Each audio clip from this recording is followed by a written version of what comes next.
Hello बच्चों, आज हम पढ़ेंगे कि भाषा क्या है, भाषा कितने प्रकार की है। ठीक है, तो बहुत सरल शब्दों में हम पढ़ेंगे और भाषा का आज डाउट सारा क्लियर हो जाएगा।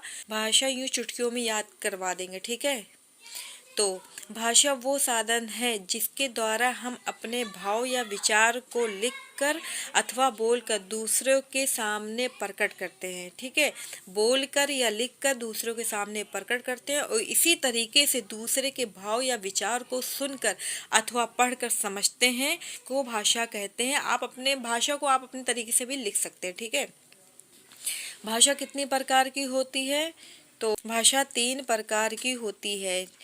सबसे पहले मौखिक भाषा, कथित भाषा। जब हम मुख से शब्द वाक्य को उच्चारित करते हुए अपनी बात को कहते हैं तो वो मौखिक भाषा कहलाती है। मौखिक भाषा को कथित भाषा भी कहते हैं। रेडियो, टेलीविज़न, टेलीफोन और वार्तालाप मौखिक भाषा के स्वरूप है, तो इसको मौखिक भाषा बोलते हैं। ठीक है, और लिखित भाषा किसे कहते हैं? जो हम लिख कर अपने विचारों, अपने जो है भाव को दूसरों को पहुंचाते हैं, उसको लिखित भाषा कहते हैं। जब हम अपने विचारों को किसी कागज पर लिख कर प्रकट करते हैं तो वो भाषा लिखित भाषा के रूप कहलाता है। जैसे पुस्तकें, पत्रिकाएं, समाचार पत्र आदि लिखित भाषा के रूप है।